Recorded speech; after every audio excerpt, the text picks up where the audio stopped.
بسم اللہ الرحمن الرحیم۔ آج اس Iqbal Islamic centre Tarbela township یہاں پہ دوست احباب متجسس روحیں ہیں جو جاننا چاہتی ہیں کہ ڈاکٹر کامران اصغر شیخ صاحب ٹیچنگز آف امام غزالی رحمۃ اللہ علیہ اس چینل پہ تصوف کی بات کرتے ہیں، روحانیت کی بات کرتے ہیں، اور پیشے کے لحاظ سے ماہر نفسیات ہیں۔ رائل انسٹیٹیوٹ سے ویسٹ کے ایکسپیرینسز سے انہوں نے جو چیزیں حاصل کی اور پھر وہیں پہ اچھی سی آئرلینڈ اور سرو بھی کر رہے ہیں، تو ہم یہ جاننا چاہیں گے ڈاکٹر صاحب آپ سے کہ کس طرح بندوں کے اندر سے مایوسی کے عنصر کو یا عناصر کو ختم کیا جا سکتا ہے، کیونکہ جو دیکھا گیا ہے عموماً احباب نے بھی اس کا تذکرہ کیا، ہم آپس میں ذکر کرتے ہیں کہ زیادہ پڑھے لکھے لوگ یورپ کے اور ترقی یافتہ ممالک جاپان جیسے مثال ہے، اور انڈسٹریل لحاظ سے بہت اوپر جا چکے ہیں، پیسہ بہت ہے، خودکشی کا رجحان بھی بہت زیادہ ہے۔ تو یہ سوسائڈل اٹیمپٹس اور اٹیکس اور یہ جو نفسیاتی عوارض لاحق ہو جاتے ہیں، اس کے لیے روحانیت میں آپ نے اپنا جو بھی زندگی بھر کا تجربہ ہے اس کا نچوڑ ہمارے سامعین اور ناظرین کے لیے آپ پیش فرمائیں۔ آپ سے التماس ہے، گزارش ہے کہ اس کے لیے کیا اذکار وغیرہ یا افکار آپ سجیسٹ کرتے ہیں، کیا کرنا چاہیے کہ اس بڑھتے ہوئے رجحان کو ختم کیا جا سکے، مغرب اور یورپ کے ممالک میں بھی اس میسج کو عام کیا جا سکے؟ جی ڈاکٹر صاحب۔ جی بسم اللہ الرحمن الرحیم۔ دیکھیں، مایوسی جو ہوتی ہے وہ تو سب سے بڑا جو اس کا یعنی جو سبب ہوگا وہ یہ ہے کہ پریکٹیکلی آپ اللہ تعالیٰ کی ذات کی نفی کر رہے ہیں، کہ اگرچہ آپ نے زبان سے کہہ بھی دیا ہے کہ اللہ تعالیٰ ہے، لیکن عملی طور پر آپ اس کا ثبوت دے رہے ہیں کہ جی اللہ تعالیٰ نہیں ہے۔ اگر کوئی جان بوجھ کے یہ ایسا کام کرتا ہے تو یہ ایک مایوسی اس میں آ جاتی ہے۔ بعض اوقات ڈپریشن کا بہت شدید غلبہ ہو جاتا ہے، ایسی صورت میں علاج کروانا چاہیے۔ تو اس میں سب سے پہلے تو یہ ہے کہ اللہ تعالیٰ کی ذات کا یقین رکھا جائے کہ ایک پروردگار ہے، پالنے والا ہے، اور جن بھی مذاہب میں یہ گاڈ پر بیلیف ہوتا ہے ان میں یہ چیزیں کم پائی جاتی ہیں، اور جتنا زیادہ آپ جو ہے وہ الہادیت کی طرف چلے جاتے ہیں تو یہ رجحان زیادہ پنپنے لگتا ہے۔ تو پہلی بات تو یہ ہے کہ اللہ تعالیٰ پر ایمان ہو۔ وہ جس طرح جو ایمان مفصل اور ایمان مجمل ہے، اس کو اگر آپ ایمان اپنا مضبوط کر دیں اس کی روشنی میں، تو بہت حد تک جو ہے یہ گتھیاں سلجھ جاتی ہیں کہ اللہ تعالیٰ پر ایمان، پھر اس کے بعد یوم آخرت پر ایمان، تو ایمان باللہ والیوم الآخر۔ تو ایک جو کچھ ہمارے ساتھ زیادتیاں ہوئی ہیں، کسی نے ہمارا حق مارا، کسی نے ہماری حق تلفی کی، کسی نے ہمیں نقصان پہنچایا اور ہم پر ظلم ڈھایا، اور جو کچھ بھی کیا، اور صرف ہم پر نہیں بلکہ یہ کہ ہم ہمارے یعنی ہماری ذات پر نہیں بلکہ انسانیت پر جو کچھ کیا، اگر آپ اس کی وجہ سے ڈپریس ہو رہے ہیں کہ جی فلاں جگہ پر فلاں ظلم ہو رہا ہے، فلاں جگہ پر جو ہے وہ لوگ شہید ہو رہے ہیں، اور آفتیں آ رہی ہیں، سیلاب آ رہا ہے، زلزلہ آ رہا ہے، تو اس چیز کو اگر آپ اپنا اتنا دل پر لیں گے، تو اس پہ اگر اتنا ایمان رکھا جائے آخرت کے دن پر کہ ایک یوم آخرت ہے، اور انسان کی آخرت اسی وقت سے شروع ہو جاتی ہے جب اس کی موت آتی ہے، تو اس میں اللہ تعالیٰ ہر چیز کا جو ہے وہ بدلہ دے دے گا، ہر چیز کا انصاف فراہم کر دے گا. جس نے کوئی نہ کوئی ظلم کیا ہوگا انسانیت پر، اسے اس کی سزا مل کے رہے گی. تو اور جو شخص بھی صالح ہوگا، پرہیزگار ہوگا، اللہ تعالیٰ سے محبت کرنے والا ہوگا، تو اللہ تعالیٰ سے ہم امید رکھتے ہیں کہ اللہ تعالیٰ اپنے فضل و کرم سے وہ معاف فرما دیں گے ہماری تمام خطائیں. تو اگر یہ ایک یوم آخرت پر ہمارا ایمان ہو، اللہ تعالیٰ کی تمام صفات پر ایمان ہو کہ اللہ تعالیٰ علی کل شیء قدیر ہے، کہ اللہ تعالیٰ جو ہے وہ بالکل کن فیکون سے ہر چیز کو بدلنے پر قادر ہے. تیسری بات یہ ہے کہ جی ہمیں احساس ہو کہ جی ہم اگر اپنے آپ کو مایوس چلیں، مایوس تو ہو جاتا ہے انسان، لیکن خدا نخواستہ اگر کوئی انتہائی قدم اٹھائے تو اس میں احساس ایک بہت بڑی چیز ہے.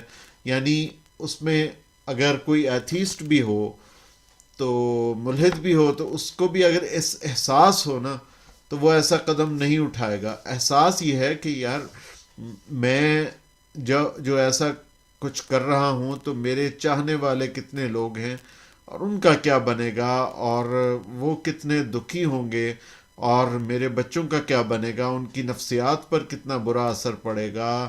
میری اگر کوئی نوجوان اس کا سوچتا ہے تو میری جو بڑے بہن بھائی ہیں، میرے ماں باپ ہیں، میرے انکل آنٹی ہیں، چچا پھوپھا خالو ماموں، ان کے اوپر کیا اثرات ہوں گے جدائی کے. اور یہ کہ جی یہ بندہ ہمیں جو ہے وہ جدائی کا قلق دے گیا. تو اس احساس کو، اور اسپیشلی بچوں کا، ایک ماں اگر جاتی ہے تو بچے اس کے لیے پروٹیکٹیو فیکٹر ہوتے ہیں کہ جی میرے بچوں پر کیا بیتے گی. تو ایک ملحد سے ملحد سوسائٹی میں بھی ہم اس چیز کو بیدار کر سکتے ہیں کہ جی آپ دوسروں کا احساس کریں اور اس چیز سے باز آ جائیں اور نہ کریں. تو یہ کچھ ہیں طریقے. تو اس میں یہ ہے کہ جی ڈپریشن کی وجہ سے ہو رہا ہے یا آپ کے جو جذبات ہیں اس کی وجہ سے.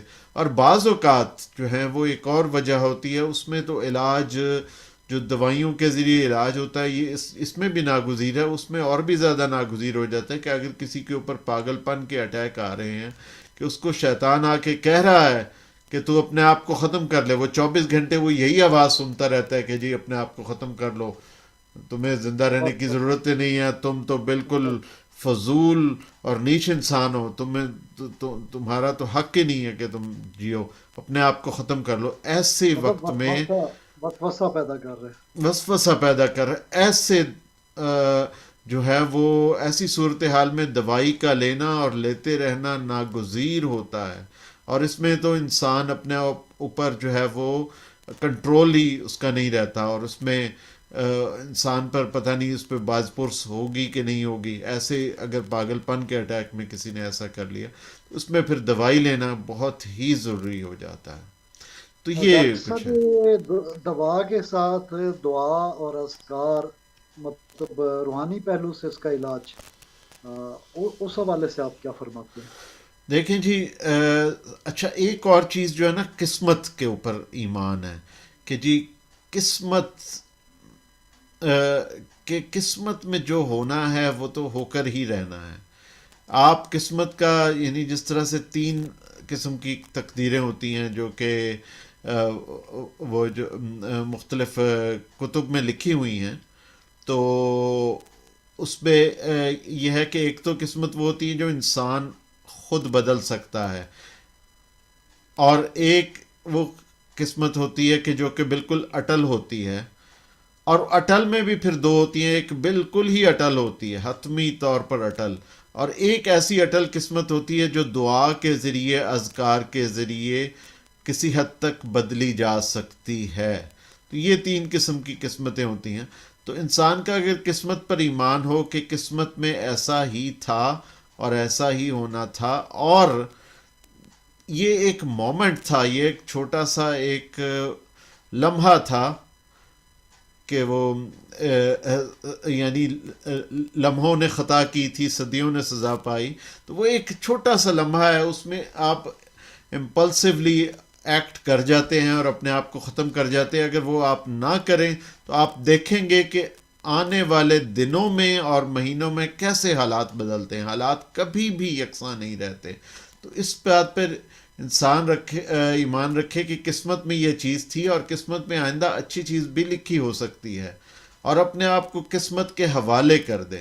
اب یہ ہے کہ جی جو روحانی طور پہ جو اذکار ہیں اس میں ظاہر ہے کہ جی اللہ تعالیٰ کی رحمانیت کا تذکرہ ہو, جس طرح بسم اللہ الرحمن الرحیم. تو اس میں پھر وہ یہ ہے کہ جب آپ اللہ تعالیٰ کی رحمانیت اور رحیمیت کا تذکرہ کر رہے ہیں تو یقیناً اللہ تعالیٰ آپ پر مہربان ہوگا, آپ پر رحیم ہوگا اور آپ پر رحمت نازل کرے گا. تو یہ ایک دعا ہے. پھر اس کے بعد درود شریف کہ جی آپ ایک دفعہ حضور صلی اللہ علیہ وسلم پر درود پڑھیں گے تو آپ پر جو ہے وہ 10 مرتبہ رحمت نازل فرمائی جائے گی. تو یہ ایک بہت بڑا مجرب نسخہ ہے. پھر اس کے علاوہ یہ ہے کہ باوضو رہا جائے تاکہ آپ کے ارد گرد ایک حصار بنا ہو اور شیطان آپ پر جو ہے وہ حملہ نہ کر سکے.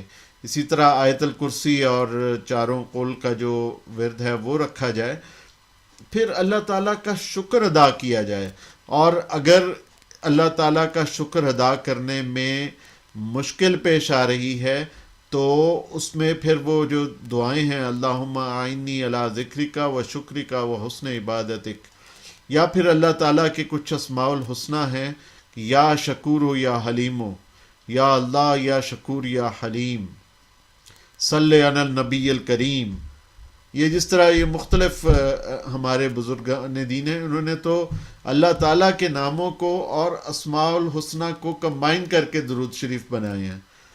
تو ریاض الجنہ میں یہ حضرت مولانا یوسف مطالعہ صاحب, یہ ان کا تعلق انڈیا سے تھا اور برطانیہ میں مقیم تھے, اور برطانیہ میں شاید ان کا انتقال ہوا. تو انہوں نے ریاض الجنہ میں بیٹھ کے اس طرح کا ایک درود لکھا تھا, اور اس سے پہلے بھی ایک دو لوگوں نے اس طرح کے درود شریف ترتیب دیے ہیں. تو اسی طرح کا میں ایک مثال کے طور پہ میں یہ کمبائن کرتا ہوں کہ یا شکور یا حلیم صلی علی النبی الکریم, کہ یا اللہ تو جو ہے وہ شکور ہے, اللہ تعالیٰ کے شکور ہونے کا تذکرہ کیا جائے تاکہ دل میں جو ہے وہ شکر کا جذبہ بیدار ہو. حلیم تاکہ آپ حلیم الطبع ہوں, جو آپ کے ذہن میں جو غصہ ہے, کیونکہ غصہ ایک بہت بڑا محرک ہوتا ہے اس میں جو ہے وہ خودکشی وغیرہ میں اور مایوسی میں, تو وہ آپ کا غصہ ختم ہو جائے گا اور حلیم الطبع ہو جائیں گے آپ. صلی علی النبی الکریم, کریم ذات کے اوپر یا اللہ تو رحمت نازل فرما. تو جب آپ کریم ذات پر اللہ تعالیٰ سے کہیں گے کہ وہ رحمت نازل فرمائے, تو اس کریم ذات کا کرم آپ پر ہوگا جو کہ اللہ تعالیٰ کی وجہ سے ہوگا, اور مجموعی طور پہ اور اصلی اور حقیقی طور پہ اللہ تعالیٰ کا کرم آپ کے اوپر ہوگا. تو یا شکور یا حلیم صلی علی النبی الکریم, اور باوضو رہا جائے, اور اس طرح سے یہ دعائیں کی جائیں. اور اگر کوئی بات ذہن میں آتی ہے تو میں آپ کو بتاتا ہوں. جی ڈاکٹر صاحب، بہت سارے لوگ وہ باطنی بیماریوں کی وجہ سے آگے جاتے ہیں، اور سائیکوسومیٹک جس کو عام طور پہ نفسیات کی اصطلاح میں کہا جاتا ہے، اس کی ظاہر تھراپی بھی اسی طرح کی ہوگی.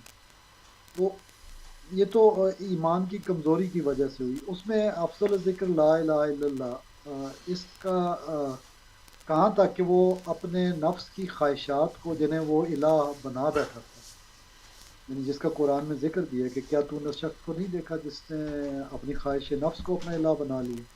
تو ظاہر ہے اللہ کی ناراضگی اور پکڑ، اور اس وجہ سے اس کے دماغ پہ اثر پڑا، اور جو درد وہ فیل کرتا ہے، آپ اس کو اسی طریقے سے ایمان کی مضبوطی، یعنی تجدید ایمان کے ساتھ، تو کلمہ طیب کے ساتھ، تو اس کو اگر جی آپ جی تھراپی دیتے ہیں تو یہ کتنا مؤثر رہے گا؟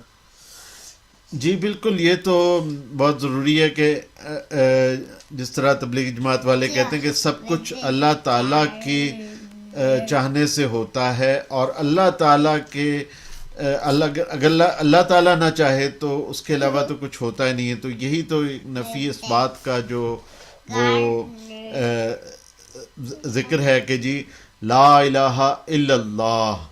تو یہ اللہ تعالیٰ پر اس سے ایمان بہت آپ کا مضبوط تر ہوتا چلا جاتا ہے، اور ایمان کی بلندی کے لیے جو ہے یہ کلمہ لا الہ الا اللہ یہ بہت اہم ہے. اور اسی لیے آیت الکرسی میں جو ہے اور سورۃ الاخلاص میں اس چیز کا بہت ذکر ہے کہ وَلَمْ يَكُنْ لَهُ كُفُوًا أَحَدٌ، اور اللہ لا الہ الا ہو الحی القیوم.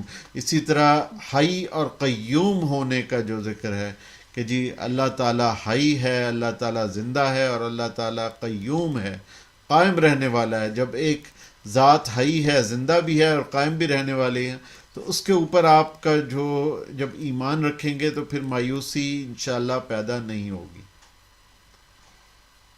اور ڈاکٹر صاحب یہ ہالوسینیشنز جو توہم پرستی ہے، وہمہ قوت اس کی بگڑ جاتی ہے، تو اس میں معوذتین کے ساتھ کیا ملانا چاہیے؟ جی معوذتین اور آیت الکرسی یہ ضرور پڑھیں. اور پھر اس کے علاوہ یہ کہ اگر کسی کو باقاعدہ بیماری ہے تو وہ پھر ساتھ جو اس کی دوا ہے وہ ضرور لیں. تو دوا اور دعا یہ دونوں ضروری ہیں. جب یہ دونوں مل جائیں گی تو پھر مریض بہت اچھی طرح سے شفا یاب ہوگا. اچھا، یہاں پہ بڑے مزے کی بات، کچھ لوگ آپ کے باطنی تجربات کو چیلنج کرتے ہوئے کہتے ہیں یہ ہالوسینیشن ہوگی، یعنی جی بہت جی سارے لوگوں کے مشاہدات جو بیان کیے جاتے ہیں، تو ایک معتدل بندے کا اور اس پہ یہ اعتراض کرنا یہ کس حد تک بجا ہوگا کہ ہم اس کو ہر بندے کے باطنی تجربے کو ہلوسینیشن وغیرہ کہہ دیں؟ دیکھیں ہمارے پاس جو مریض آتے ہیں وہ کہتے ہیں کہ جی میں نے جو ہے وہ ایک بندہ دیکھا اور وہ اس کی بڑی بڑی مونچھیں تھی، اور وہ مجھے یہ کہہ رہا تھا کہ تم جو ہے وہ بالکل ایک بے فائدہ قسم کی شخصیت ہو، تمہیں زندہ رہنے کا کوئی حق نہیں ہے، تمہارے اندر سے تو بدبو آتی ہے. تو ہم اس کے ساتھ سب سے پہلی بات یہ کہ ہم ہمدردی کرتے ہیں. اوہ ہو، تو آپ کو تو بڑا خوفناک محسوس ہوتا ہوگا جب آپ کو وہ بندہ دکھائی دیتا ہوگا، آپ کو بڑا خوف آتا ہوگا. تو آپ کو کیسے اس کا مقابلہ کرتے ہیں؟ ہوئے ہوئے ہوئے. تو اچھا پھر ہم کہتے ہیں کہ جی اچھا آپ کو جو اس کا اتنے خوفناک جو آپ کو یہ سارے تجربات ہو رہے ہیں، اس کے لیے ہم آپ کو ایک دوائی دیتے ہیں تاکہ آپ کو یہ آپ کے جو دماغ ہے اس کو تھوڑا سا یہ سکون بخشے گی، اور آپ کے لیے ان چیزوں کا مقابلہ کرنا آسان ہو جائے گا.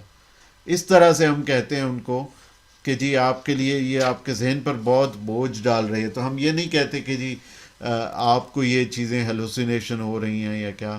ہم یہ کہتے ہیں کہ جی آپ کو جو کچھ دکھائی دے رہا ہے آپ کے لیے it's very very real for you. آپ کو یہ واقعی آپ کو یہ چیزیں دکھائی دے رہی ہیں اور آپ کے لیے یہ بہت خوف کا باعث ہیں. ہم وی نیدر ایگری نار ڈس ایگری. تو وہ ہم ان سے بالکل اس طرح سے عدم اتفاق نہیں کرتے. ہم ان سے ان کی جو کیفیت ہے ذہنی اس سے ہم مطابقت پیدا کرتے ہیں کہ جی یہ آپ کے لیے ایک خوفناک چیز ہے. تو کسی کو اس طرح کہنا کہ جی تمہیں ہیلوسینیشن ہو رہی ہے، اس سے پھر وہ زیادہ اس کا جو کیس ہے وہ بگڑ جاتا ہے. ڈاکٹر صاحب آپ کے جو مریض زیادہ وہاں پہ آتے ہیں تو اس میں نان ریلیجس پریکٹیکل جو ہیں بندے، مطلب بظاہر تو وہ بہت پریکٹیکل ہیں، بڑے بڑے عہدوں پہ، جی لیکن جی بیماریوں کی شرح کا اگر تذکرہ کیا جائے تو مذہبی اور غیر مذہبی میں کیا آپ ریشو دیکھتے ہیں؟ دیکھیے جی بہت زیادہ کوئی فرق نہیں ہے. البتہ یہ ہے کہ جو ڈپریشن کی جو بیماری ہے، اگر اللہ تعالیٰ پر ایمان بہت مضبوط ہو اور صحیح معنوں میں مضبوط ہو تو وہ ذرا یہ ایک پروٹیکٹیو فیکٹر ہے. تو ایسے لوگوں کو ڈپریشن کم ہوتا ہے، اور اگر ہو جائے تو جلدی ٹھیک ہو جاتا ہے. تو یہ میں کہہ سکوں گا. اور اگر ایک بندہ اللہ سے دور ہے تو اس کو زیادہ ہونے کے چانسز ہیں. اور لیکن ٹھیک وہ بھی ہو جائے گا, اس کو دوائی دیں گے تو انشاءاللہ دوائی کا اثر وہ سب پر آئے گا اور وہ بھی ٹھیک ہو جائے گا. لیکن جو ہے وہ جس کا ایمان زیادہ مضبوط ہے وہ ذرا جلدی ٹھیک ہو جائے گا. اس میں آپ نے مرشد کا جو ایک کردار ہے، مطلب روحانیت کی طرف آتے ہیں. جو بندہ کسی بندے سے متصل ہے تو وہ جلدی، مطلب زیادہ لوگ آتے ہی اس وقت ہیں جب وہ پریشانی کا شکار ہوتے ہیں. جی مطلب میں جی اگر دیکھوں تو ہمارے کیانی صاحب ہوا کرتے تھے، منصور کیانی صاحب، جہاں وہ کنسٹرکشن کے بیسز وغیرہ کے آرمی کے ٹھیکے لیتے تھے.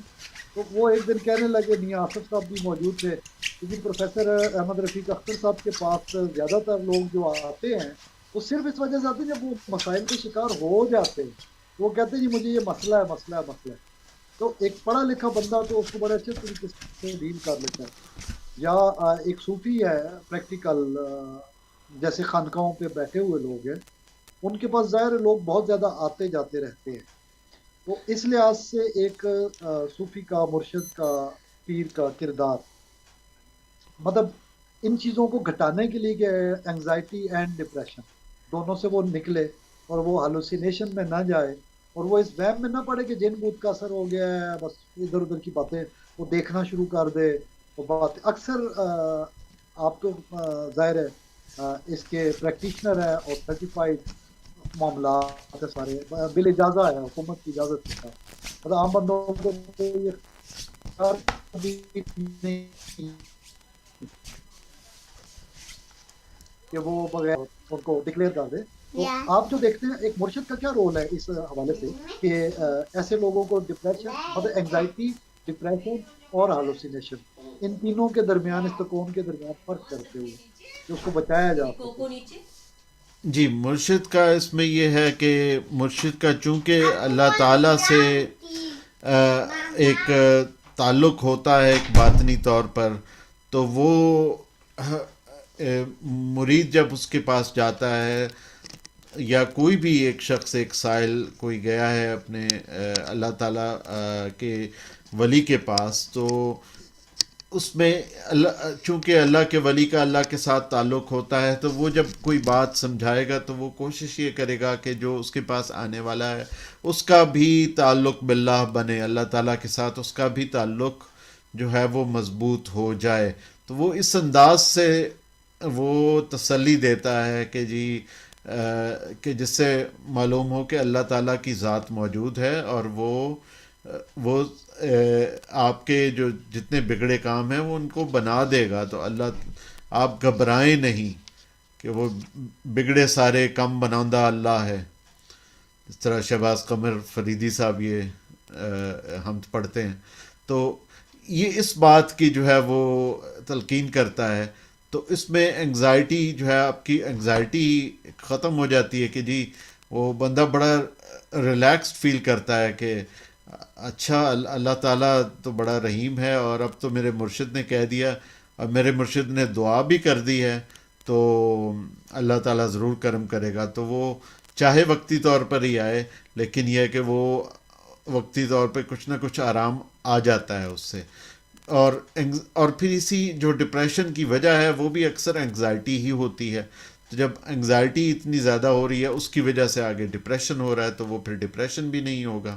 جہاں تک ہیلوسینیشنز وغیرہ کا تعلق ہے، اس کی جو بہت بڑی وجہ یہ ہے کہ وہ ذہن کے اندر جو کیمیائی مادے ہیں وہ آگے پیچھے اوپر نیچے ہوئے ہوتے ہیں، اور اس کی وجہ سے آپ کو یہ مختلف چیزیں نظر آنا شروع ہو جاتی ہیں. تو اس میں جتنا تو شیطان کا عمل دخل ہے، تو اس میں تو مرشد دم درود کرے گا تو وہ شیاطین، جنات جو کہ اس دماغ کی کمزوری کی وجہ سے تنگ کر رہے تھے، وہ وقتی طور پر بھاگ جائیں گے. لیکن اس کو دماغ کو مضبوط رکھنے کے لیے اور ایسی چیزوں کو دور رکھنے کے لیے یہ بہت ضروری ہے کہ جو دوائی ڈاکٹر نے تجویز کی ہے اس دوائی کو آپ لیتے رہیں، ورنہ پھر وہی چیزیں آپ پر دوبارہ جو ہیں وہ آپ پر دکھائی دینے لگ پڑیں گی، یا وہ اگر کوئی آپ کے اوپر وہم ہے آپ کو کسی چیز کی کا کہ جی کسی نے مجھ پر جادو کیا ہوا ہے، یا کوئی میرے گھر پہ قبضہ کرنا چاہتا ہے، یا کوئی مجھے مارنا چاہتا ہے، وہ سارے توہمات پھر واپس آ جائیں گے. تو اس میں مرشد کا ضرور ایک کردار ہوتا ہے، لیکن پھر جس طرح آپ اس کو ہپنوسس کہہ لیں، ہپنو تھراپی کہہ لیں، لیکن پھر اس کے بعد دوائی کا لینا یہ بڑا ضروری ہوتا ہے. یعنی ڈاکٹر صاحب آپ کا کہنے کا مطلب یہ ہے کہ سجیشنز اپنی جگہ اور تجاویز کے سفارشات کے ساتھ ساتھ علاج کروانا بھی سنت بے نبوی صلی شک، اللہ علیہ بے وسلم. شک، بے شک. یعنی ہم اور جسمانی علامتیں ظاہر ہو گئی ہیں تو سجیسٹ کیا جاتا ہے کہ وہ جائے طبیب کے پاس اور بالکل علاج کروائے. جسمانی اور روحانی علاج دونوں اپنی جگہ پہ اہم ہیں. اور اور روحانی اس جو کو تقویت دے دیتا ہے. بالکل ایسا ہے، بالکل ایسا ہے. لیکن ہمارے معاشرے میں بڑا عجیب سا محسوس کیا جاتا ہے. میں نے ایک پیشنٹ کو مطلب 1.5 برس پہلے جب ایک سائیکالوجسٹ سے مشورہ کرنے کے بعد سائیکیٹرسٹ کے پاس سے میں نے نسخہ بھی لکھوا لیا، کیونکہ تمام تر علامات میری آبزرویشن میں تھی. انہوں نے ریفیوز کر دیا کہ نہیں، ہمارا مسئلہ خالصتاً روحانی جناتی وغیرہ. جی جی اور جی وہ ان ہالوسینیشنز کو انگزائٹی کے بعد ڈپریشن اس لیول پہ پہنچا تھا. اور اس میں بہت سارے عاملوں کا اپناسس بھی شامل ہو جاتا ہے. جی یعنی جی وہ یقین دلا دیتے ہیں جو وہ بولتے ہیں، مریض دیکھنے لگ جاتا ہے. جیسے اپناسس میں علاج کیا جاتا ہے، اسی طرح عامل اس کو بگاڑ رہا ہوتا ہے کہ اس کو جی. زیادہ پیسے چاہیے، بے خدا کا شک، تو خوف نہیں. بے شک، بے تو شک. جب سائیکیٹرسٹ کی بات کرتے ہیں تو مریض کے گھر والے ریلیکٹنٹ ہو کے کہتے ہیں نہیں جانا، اور عامل کے پاس کہتے ہیں کہ وہ عامل کہتا کیا ہے، میں نورانی کلام سے علاج کرتا ہوں. سب سے بڑا دھوکہ بے شک، کہ بے پیسے شک. بھی کما رہا ہے، جھوٹ بھی بول رہا ہے، اور he is not the psychologist, even he is not the psychiatrist. جی بالکل. سائیکالوجسٹ ہے تو تجویز دیتا نا، وہ تو اچھا تھا. اب وہ سائیکالوجسٹ ہے ہی نہیں ہے، اور سائیکیٹری کا اسے الفبے کا بھی نہیں پتا. جی جی جی مطلب وہ یہ نہیں فرق کر سکتا. میں نے چیک کیا ہے، مطلب انہی جن عاملوں کے ساتھ انٹریکشن ہوتا ہے، میں نے جب چیک کیا تو سب نے انکار کر دیا. مطلب ایک جگہ آپ دکھتی رات پہ ہاتھ رکھتے ہیں نا کسی طریقے سے کہ تم زندگیوں سے کیسے کھیل رہے ہو، یہ تو غیر قانونی. وہاں جا کے انہوں نے ریفیوز کر دیا لا انفورسمنٹ ایجنسیز کے آگے کہ ہم تو ایسا نہیں کر رہے، ہم نے تو تجویز دی. اور مریض کے خاندان سے پیسے بٹورنے کے لیے لاکھوں روپے بٹور لیتے ہیں اس چکر میں. بے شک. اچھا، اس کے ڈاکٹر صاحب جو میں جس موضوع پہ کرنا چاہتا ہوں، ایک تو یہ جانتے نہیں کہ مطلب کوئی ٹرامک پرابلم ہوا ہے، ٹرامیٹک کوئی فوبیا ہے، یا عام ایک انگزائٹی کے نتیجے میں بندہ گھبرا گیا، ڈپریس سا ہو گیا، اور وہ پرماننٹ نہیں ہے. لیکن اس کو اگر میں یقین دلا دوں یا میں 5 6 7 دفعہ کہہ دوں ہو تمہارے اوپر تو بھوت ہو گیا، تمہارے اوپر تو جن ہو گیا، تمہارے اوپر تو سایہ ہو گیا، تمہارے اوپر تو فلانا ہو گیا. اب وہ بندہ چونکہ ایسی اسٹیٹ آف مائنڈ میں ہے، ہلکی سی منفی وسوسہ اندازی، شیطان اس کو کہتا ہے ایسا ہی. وہ بالکل ایسا، شیاطین کتنے ہیں، صبح و شام کی دعائیں ہم کیوں پڑھتے ہیں اس سے بچنے کے بالکل لیے. ایسا. تو من الجنت والناس میں نے یہ آبزرو کیا ہے کہ ہماری سوسائٹی کے لوگ من الناس ہیں. وہ لوگ جو یہ چاہتے ہیں کہ آپ ٹھیک ہی کبھی نہ ہو، اور وہ یہ چاہتے ہیں کہ خاندانوں میں فساد رہیں. وہ یہ چاہتے ہیں، اچھا عامل کرتا کیا ہے، وہ آپ ہی کو آپ کے بھائی اور بھابھی کا کہہ دے گا جی آپ پہ کچھ کر دیا. بے اچھا شک، میرا ایمان مضبوط ہے تو میں کہوں گا اللہ اکبر، حضور صلی اللہ علیہ بے وسلم نے تو شک. یہی کہا. جی جی جی جی ایون صحابی نے آوازیں ساتھ چلتے ہوئے سنی اور گھبرا گئے، حضور صلی اللہ علیہ وسلم تک پہنچے. سر انگزائٹی پیدا ہو گئی. حضور صلی اللہ علیہ وسلم نے فرمایا اللہ اکبر کہہ دیتا تو تجھ پہ خوف طاری نہ ہوتا. سبحان اللہ. ڈاکٹر صاحب میں حیران ہوں کہ جو بندہ یہ گور جان گیا کہ اللہ اکبر کہنے سے خوف پیدا نہیں ہوتا، تو یقین یقین مانیے اللہ اکبر کہنے سے تو شیطان قریب بھی نہیں آتا، اور اللہ اکبر کہنے سے شیطان رہ بھی نہیں سکتا، اور شیطان اللہ اکبر بھی تو ہے کہ وہ ہوا خارج ہوتی ہے اور وہ نکلتا ہے، بھاگتا ہے بے اذان کی شک، آواز۔ تو جس بے گھر شک، میں اللہ اکبر کسی حالت میں بھی پڑھا جائے، تیسرا کلمہ جیسے بے شک، بے شہادت شک، پڑھی جائے، کلمہ طیب پڑھا جائے، اللہ اللہ کی جائے، اللہ کا نام جہاں آئے گا وہاں سے شیطان کا کام ختم، اور ان انسانوں سے بھی اللہ پناہ میں رکھتا ہے۔ یعنی والناس پہ تو ختم ہوا ہے نا قرآن، بے شک، بے شک، الناس کے لیے آیا، اور والناس یعنی وہ والا جو خاص انسانی طبقہ ہے جو من الجنت والناس ہے، جو وسوسہ اندازی پیدا کرتا ہے۔ جی جی تو جی، سائکیٹرسٹ کے پاس جانے کو کیوں مایوب سمجھتے ہیں ڈاکٹر صاحب؟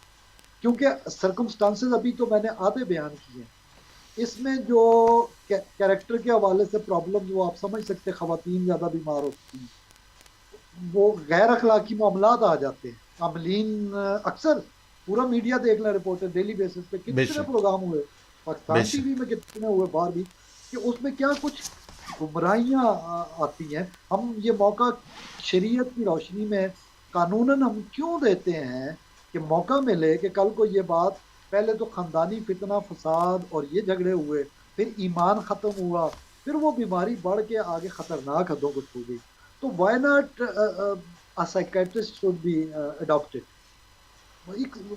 کیوں نہ کیا جائے؟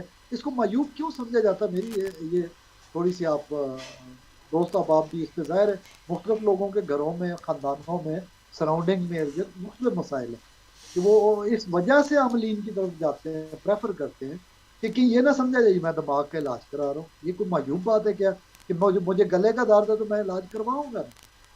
تو مجھے سر کا درد ہے تو علاج کرواؤں گا؟ تو ٹھیک ہے، آپ سر کا درد کہہ رہے ہیں کہ سر میں کوئی پرابلم ہے، درد ہے، شدت درد بھی ہوتی ہے انگزائٹی میں نا، تو وہ اس کو بدل دے، مریض کو مت کہنا کہ تو پاگل ہو گیا۔ یہاں تو ہمارے یہاں تو یہ بھی بڑا مسئلہ ہے، ایک تو کہتے ہیں کہ اثر ہو گیا ہے، لیکن وہ جن کے کھاتے میں، شیطان کے کھاتے میں ڈالیں گے، والقدر خیر و شر من اللہ تعالی والبعث بعد الموت، اس پہ تو لوگ آ نہیں رہے، اور یہی بیماری کی بنیاد بن رہی ہے۔ آپ سیکیٹرسٹ کے رول پہ تھوڑا سا حوصلہ افزائی کریں کہ ڈاکٹر کے پاس جانا چاہیے، طبیب کے پاس جانا چاہیے۔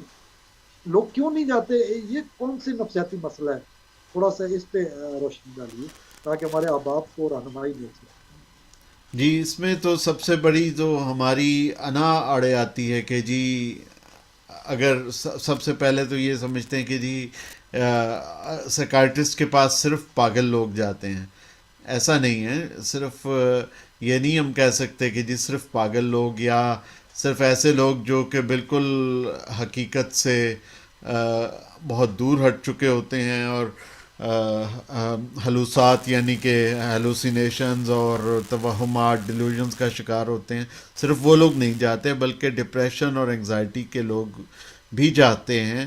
تو اس کو اپنی انا کا مسئلہ نہ بنایا جائے، پہلی بات تو یہ ہے کہ ایک علاج کروایا جائے، اور دوسری بات یہ ہے کہ اس کو دنیا سے مخفی رکھا جائے۔ آپ کو ضروری تھوڑی ہے کہ آپ ہر کسی کو بتائیں کہ میں سیکائٹرسٹ کے پاس جا رہا ہوں، اس کو آپ خفیہ طریقے سے آپ سیکائٹرسٹ سے آپ لیں جو ہے مشورہ، اور خفیہ طریقے سے علاج کروائیں۔ تو اس میں کوئی مذائقہ نہیں ہونا چاہیے، لیکن اس میں یہی ہوتا ہے کہ جی اپنے آپ کو انسان سمجھتا ہے کہ جی میں کمزور ہو گیا ہوں، یہ کمزوری کی علامت ہمارے معاشرے میں سمجھا جاتا ہے۔ اس کو کمزوری کی نہیں بلکہ اس کو مضبوطی کی علامت سمجھا جائے۔ تو یہ ایک چینج ہونے کی ضرورت ہے، یہ ہمارا جو نقطہ نظر ہے کہ جی ہم اگر اس کو سمجھیں کہ یہ زیادہ صحت مندی کا ثبوت ہم دے رہے ہیں کہ اگر ہم جتنی جلد سائیکائٹرسٹ کے پاس جائیں گے اتنا بہتر ہے، اور جتنی جلد ہم علاج کروائیں گے۔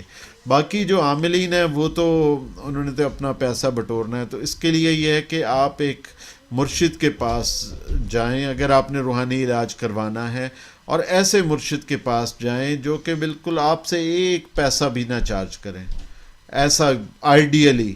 اور ایسے لوگ موجود ہیں جو کہ بالکل فی سبیل اللہ آپ پر وہ قرآنی آیات کا دم کریں گے، اور اونچی آواز میں پڑھیں، اور اونچی آواز میں آپ کو پتہ چل رہا ہو کہ وہ قرآنی آیات پڑھ رہے ہیں، زیر لب کچھ بھی نہ پڑھیں، اور آپ سے ایک پیسہ بھی نہ چارج کریں، اور آپ اپنے پورے جو فیملی ممبرز ہیں ان کی موجودگی میں جائیں، اکیلے میں جا کے نہ ملیں۔ تو چاہے آپ مرد ہیں خاتون ہیں، لیکن یہ کہ آپ خاتون ہیں تو اپنے محرم کے ساتھ جائیں، اکیلا بندہ ہے تو وہ بھی اپنے کسی بھائی بہن کے ساتھ جائے. تو اس میں کوئی، اور وہ قرآنی آیات کے مطابق کچھ نہ کچھ پڑھے گا، جس طرح بابا جی عرفان الحق صاحب ہیں، شاہ صاحب ہیں، اور کتنے بڑے بڑے نام ہیں، پیر ذوالفقار نقشبندی صاحب ہیں، ان کے خلفاء ہیں پیر صاحب کے کتنے. تو یہ سب لوگ فی سبیل اللہ آپ کے اوپر وہ دم کر دیں گے قرآنی آیات کا. تو ایسے لوگوں کے پاس جائیں جو کہ فی سبیل اللہ یہ کام کرتے ہیں. تو ایسے بھی ایک یعنی چترال سوات دیر کے علاقے کے ایک پیر صاحب ہیں کہ جو لوگوں کا فی سبیل اللہ علاج کرتے ہیں، اور ان کو ایک سائیکائٹرسٹ ان کے جاننے والے ہیں جو کہ کسی باہر کے ملک میں رہتے ہیں، وہ سال میں ایک دفعہ آتے ہیں وہ. تو وہ پیر صاحب نے ان کے لیے جو ہے وہ پیشنٹس اکٹھے کیے ہوتے ہیں کہ جی وہ سائیکائٹرسٹ صاحب آئیں گے تو وہ آ کے دوائی لکھ دیں گے ان کو. تو وہ منع نہیں کرتے، وہ تو باقاعدہ انکریج کرتے ہیں کہ جی آپ ہم سے روحانی علاج کروائیں، لیکن دوا جو ہے اس کا اپنا ایک اس کی اہمیت ہے. اور وہ سائیکائٹرسٹ صاحب آئیں گے، وہ انگلینڈ، امریکہ، کینیڈا سے، اور وہ آ کے علاج کریں گے آپ کا. تو یہ ساری باتوں کو ملحوظ خاطر رکھنا چاہیے. تو اس لحاظ سے جو ویسٹ ہے یہ ہمارے پاکستان سے بہت آگے ہے کہ جی ویسٹ میں یہ اویئرنیس، یہ آگہی زیادہ ہے، اور یہاں پہ سیکائٹرسٹ کو کے پاس جانے کو معیوب نہیں سمجھا جاتا. تاہم یہ ہے کہ اس کو چھپانا چاہیے، کیونکہ جب آپ اپنی جو ہے وہ نفسیاتی، اگر آپ سب کو بتانا شروع کر دیں کہ میں سیکائٹرسٹ کے پاس جا رہا ہوں، اس ایکسٹریم تک بھی نہیں جانا. اگر آپ اس ایکسٹریم پہ چلے گئے ہیں تو پھر ساری دنیا آپ کا پھر مذاق اڑانا شروع کر دے گی، اور لوگ پھر اس کو غلط طریقے سے لیں گے، غلط زاویے سے لیں گے. تو آپ ضرور علاج کروائیں، اور خفیہ طور پہ کروائیں. آپ کو پتہ ہو، آپ کا جو بالکل قریبی گھر والے ہیں ان کو پتہ ہو، بس باقی ان کو کسی کو بتانے کی ضرورت نہیں ہے.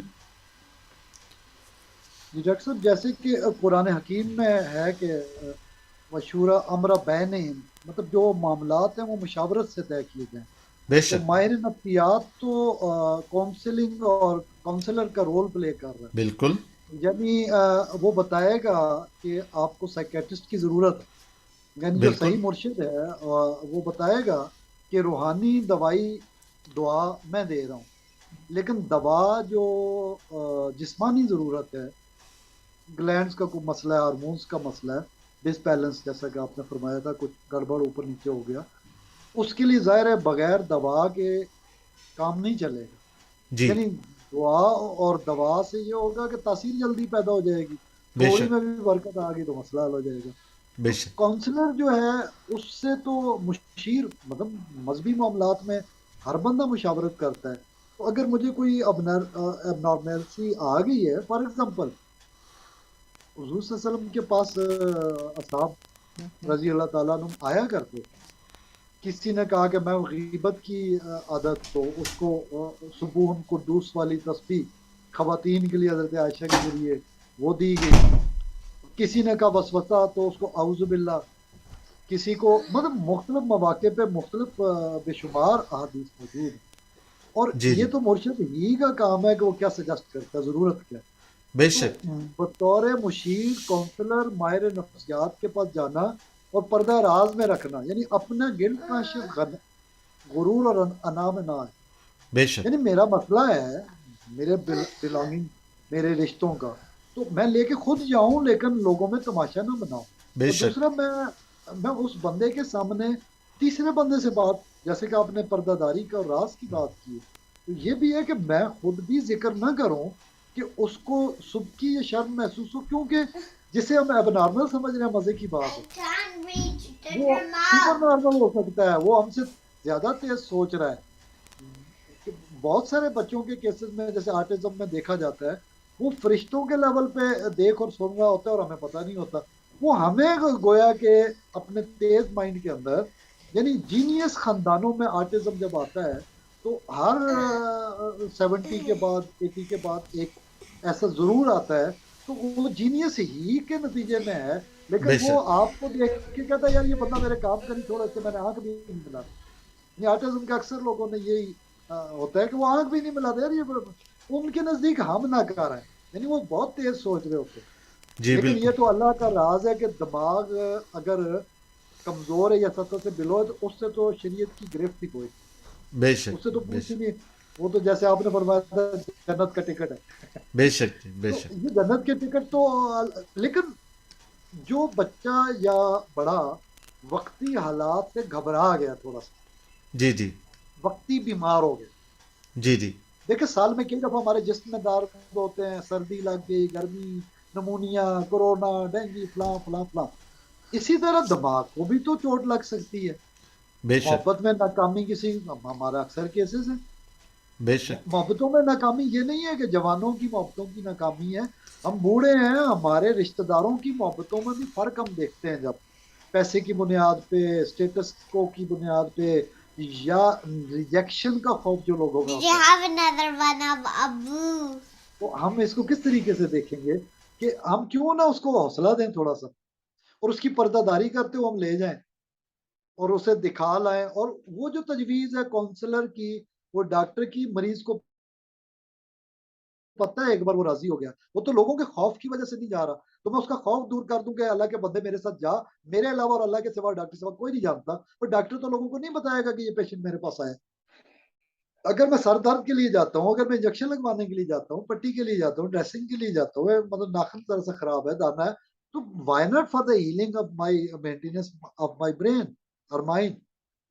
تو مطلب آپ مطلب جو لوگ آتے ہیں یا مریضوں کے ساتھ، تو آپ یقیناً اس سوسائٹی میں تو آپ کہہ رہے اتنا مسئلہ ہی کوئی نہیں، ہمارے یہاں پاکستانیوں کے لیے پھر ظاہر ہے جہاں سے آپ بلانگ کرتے ہیں علاقوں میں، ان کو کیسے لوگوں کو سمجھائیں گے کہ وہ صیغہ راز میں رکھیں اور ڈاکٹر سے ضرور رجوع کریں؟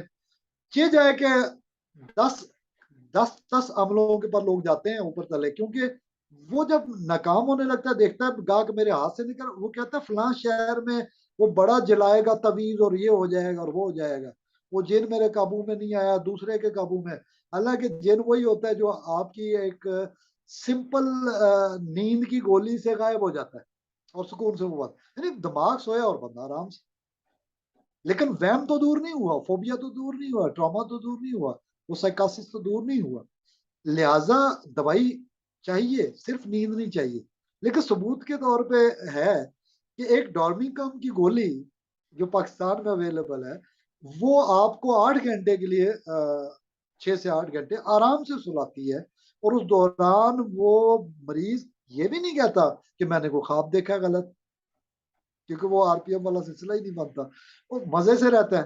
اچھا جو ہی ہوش میں آتا ہے پھر وہ سوسائٹی کے تانے، ریجیکشن، یہ وہ اصل جن اپنی مایوسیوں کا یا اپنی خواہش کا الہ وہ خدا بن کے سامنے آ جاتا ہے، اور یہی شرک ہے۔ میں تو یہی سمجھا کہ ہم نے اپنے اللہ کو چھوڑ کے اپنی خواہشات کی ناکامیوں کے بت کو بھی جن بنا لیا۔ جن اتنے ویلے نہیں ہیں، اللہ نے تو جنوں انس کو اپنی عبادت کے لیے پیدا کیا ڈاکٹر صاحب، تو قرآن جنوں انس دونوں کے لیے نازل ہوا، بے شک بے شک تو یہ وہم کیسا؟ اگر میں جن پہ سوار نہیں ہو سکتا، جن کی کیا ضرورت ہے وہ مجھ پہ سوار ہو؟ بے شک اگر ہم اپنے اپنے کرائٹیریا میں دیکھیں اللہ کے مخلوق اور دونوں کے لیے ایک ہی سیدھا ہے، جو قرآن میں ہے شیاطین سے پناہ کا اس لیے کہا کہ انسانوں میں ہمارے بھائی بھی تو ہیں، ہمارے بھائی بندے بھی تو ہیں جو شیطان کے یار بن چکے ہیں، ہمارے اندر سے فرعون پیدا ہوتے ہیں، نمرود پیدا ہوتے ہیں، یزید پیدا ہوتے ہیں، تو ہم کیوں نہیں اس پہ غور کرتے کہ شیاطین میں سے بھی ورگلانے والے ہو سکتے ہیں، لیکن ہم مطلب صحیح رخ نہیں اختیار کرتے۔ تو میرا خیال ہے کہ جو خواہش، نفس کی خواہش کا جو الہ ہم نے بنایا، جو بت بنایا، جو کلٹ ہم نے کریٹ کیا ہے، ایکچولی وہی ہم جن سمجھنے لگ جاتے ہیں، یعنی اللہ کی طرف سے ایک سزا مسلط ہوتی ہے کہ اپنے خدا کو، اپنے بت کو، اپنے الہ جو نفس کی خواہش کا بنایا ہے اور تزکیے کی طرف نہیں آتا، لہٰذا اب اس سے چمٹ کے رہے، وہ وہم اس پہ مسلط رہتا ہے۔ کیا وجہ ہے کہ ایک صاحب نظر دعا کرتا ہے اسے ریلیف مل جاتا ہے، بے شک ایک بے شک فاتحہ دم والا کرتا ہے اسے تو دم والے کے پاس طاقت کہاں سے آئی؟ وہی کلام ہے، اگر میں اس نیت سے پڑھتا ہوں کہ آپ کو شفا ہونی چاہیے تو میرا خیال ہے ہوتی، تجربہ تو یہی کہتا ہے۔ اچھا 99.9% کا مطلب ہے ہزاروں میں سے کوئی ایک ہوگا جو کہ نہیں. ہاں وہاں نہیں ہوگی, ریلیف ضرور ملے گا, آپ وقتی طور پہ کہیں گے میرے سر میں درد کم ہوگا, لیکن صبر کا ٹالرنس کا لیول دعا سے بڑھ جائے گا. اور بے کیا شک. گا رحمان اور رحیم اور اللہ کے اسم کا جو اثر ہے وہ تو ہونا ہی ہونا ہے. آپ اس حوالے سے کہ ہم روحانیت کے حوالے سے مذہبی پہلو, اس یہ میں مذہبی پہلو کو غالب کر لے, اس حوالے سے کچھ ارشاد فرمائیں. اس میں ایک تو یہی ہے کہ آپ اپنا جو اوڑھنا بچھونا ہے, چلنا پھرنا, اس کو شریعت کے تابع کر لیں اور اللہ تعالیٰ کی مرضی کے تابع کر لیں. دوسری بات یہ ہے کہ اگر کوئی آپ کے پاس آیا ہے تو یا تو وہ کوئی سچے اللہ تعالیٰ والے کے پاس, اللہ کے ولی کے پاس جا رہا ہوگا جو آپ کے پاس مریض آیا ہے, تو یا پھر وہ کسی جو ہے وہ کسی جھوٹے عامل کے پاس جا رہا ہوگا. تو اس میں یہ ہے کہ اگر تو وہ کسی سچے کے پاس جا رہا ہے تو اس کو منع نہ کریں. اگر وہ آپ کو پتہ ہے کہ جی وہ ایک شخص جا رہا ہے اور وہ اس کو جو ہے وہ کوئی نہ کوئی قرآنی آیات پر مبنی کوئی نہ کوئی وہ ورد دیتے ہیں یا دم کرتے ہیں قرآنی آیات کا, اور وہ کوئی شریعت کے تابع ہے بندہ وہ, اور آئیڈیلی کوئی عالم دین ہے, تو آپ اس کو منع نہ کریں. اس کو کہیں کہ جی آپ وہ علاج بھی جاری رکھیں اور یہ علاج بھی جاری رکھیں. اس کو رقیہ شرعیہ کا نام دیا جاتا ہے اور ویسٹ میں یہ ٹرم زیادہ پاپولر ہے. تو جو رقیہ شرعیہ کے عامل ہیں, اگر وہ باقاعدہ صرف اور صرف قرآنی آیات کے ذریعے اور مسنون اذکار کے ذریعے علاج کر رہے ہیں تو ان کو کہیں کہ جی وہ علاج بھی جاری رکھیں اور ہمارا علاج بھی جاری رکھیں, اور دونوں علاج ملیں گے تو زیادہ بہتر شفا آئے گی. یہ طریقہ بہت کارگر ہے بنسبت یہ کہ آپ ایز سائیکائٹرسٹ ان کو منع کر دیں کہ جی ادھر نہ جاؤ, ادھر سے وہ منع کر دیں کہ سائیکائٹرسٹ کے پاس نہ جاؤ. تو یہ پھر اس طرح مریض ٹھیک نہیں ہو سکتا. ہاں اگر آپ کو ایک بندے کا پتہ ہے کہ جی یہ بالکل ہی 100% شیطانی ہے تو اس پہ پھر آپ کو ایز سائیکائٹرسٹ آپ کو منع کرنا چاہیے کہ مثال کے طور پہ اگر کوئی بنگالی بابا ہے اور یا کوئی استخارہ اسپیشلسٹ ہے لیکن آپ کو پتہ ہے کہ یہ 2 نمبر آدمی ہے تو اس سے آپ کو منع کر دینا چاہیے.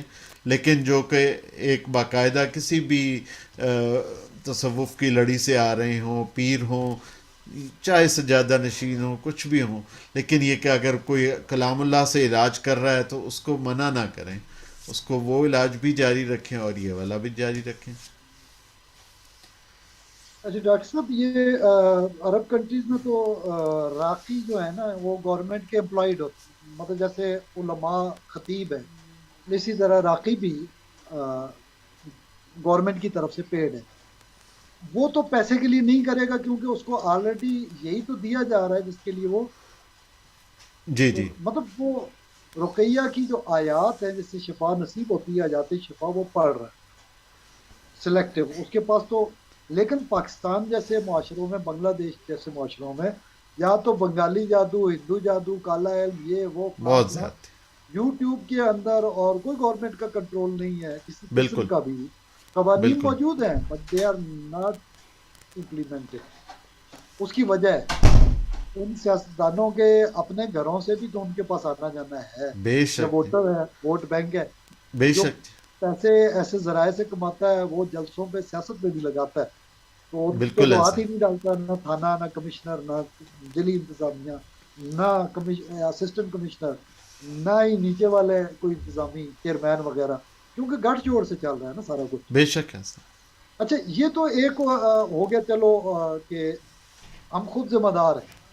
اگر صحیح سائیکالوجسٹ اور سائیکیٹرسٹ اور پیر و مرشد کا انتخاب نہیں کرتے صحیح روحانی بندے کا, یا میں سادہ لفظوں میں کہوں کوئی بھی راقی مؤذن بھی ہے, ایون مسجد کا امام بھی, اگر وہ دم کرتا ہے تو ریلیف کی ایک صورت مریض کے لیے ہے, کلام الہی کا اثر بھی ہے. جی ہم جی خود کیوں نہ کریں, یہ بھی تو ہماری ذمہ داری ہے. بالکل جی ہم سمجھتے ہیں کہ آپ پڑھیں گے تو مجھ پہ اثر ہوگا, تو میں کیا کہوں گا جی اس نے 1.25 کروڑ پڑھا ہے تو وہ کہتا ہے میں نے محنتاں کیتیاں نے جی,